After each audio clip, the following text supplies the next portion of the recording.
mortes, términos, sempre são palavras que assustam as pessoas, mas saber o que fazer depois disso é muito importante, né, Bia?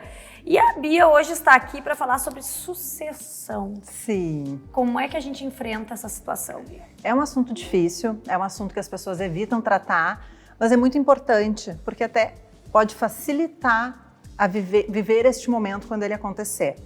A lei, ela estabelece algumas regras que, caso as pessoas não planejem, elas vão ser aplicadas no caso de sucessão. Então, os herdeiros vão receber de forma equânime, igualitária o patrimônio.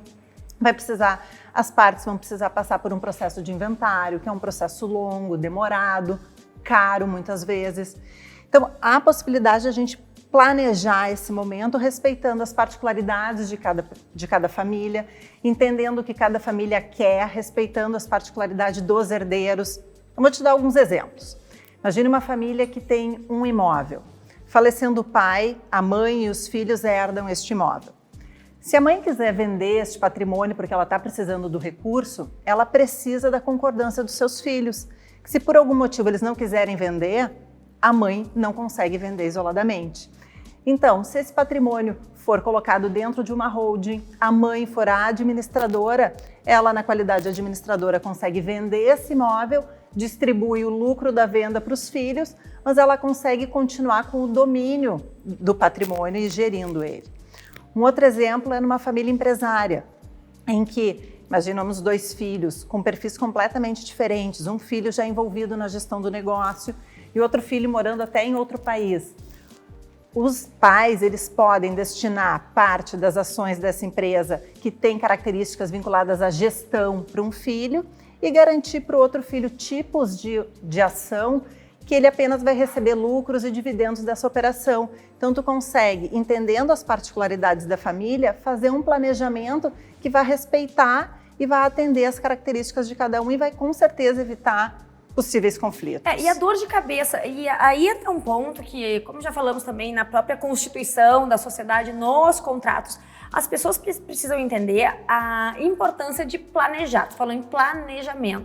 É sentar e olhar para frente com quem entende do que está na mesa para poder construir uma saída bem mais tranquila, né, Bia? Então, a gente tem também a possibilidade de doar em vida o patrimônio, que é a doação. E aí a gente tem algumas regras, alguns mecanismos da lei que são muito interessantes. Imagine o casal, ele pode doar para os filhos o seu patrimônio e se reservar o usufruto. E esse usufruto pode ser extensivo. Então, se eu vier a faltar, o meu usufruto ele é extensivo ao meu marido. E o patrimônio ele continua no controle dos pais até a falta de ambos. Aí sim os filhos têm o direito de fruir e gozar de todo o patrimônio.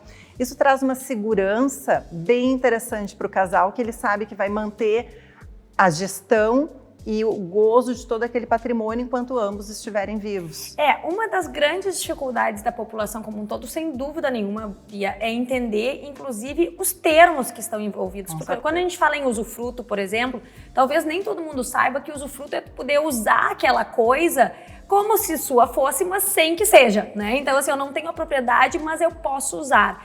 Então, esse tipo de situação é importante ter um advogado e também é importante estar ligado aqui no Aliadas, porque é aqui que a gente pode auxiliar, destrinchar essas situações, como, por exemplo, a sucessão. Bia, tem mais alguma dica que tu daria sobre esse tema?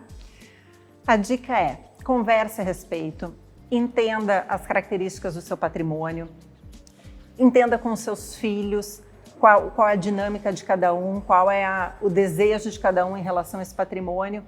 E importante, consulte um profissional, porque ele vai conseguir te explicar toda a dinâmica da organização patrimonial, a carga tributária incidente sobre tudo isso, que é um aspecto importante também, e com certeza vai facilitar a convivência da família no momento tão marcante que é a perda de uma pessoa, né?